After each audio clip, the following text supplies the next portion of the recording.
Hey guys, Hamza here. Really excited to put the new AlphaRex taillights on our FK8. This is my personal car. This is the Unity Halo car. And for almost 3 years, I've had the HRS style lights on the car. I absolutely love them. I still think they look amazing to this day. But in the spirit of trying something new, changing up the looks for 2025, let's go ahead and show you guys these AlphaRex taillights.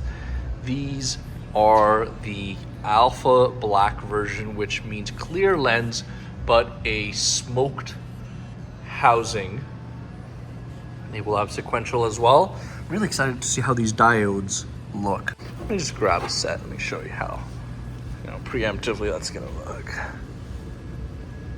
Kind of like that.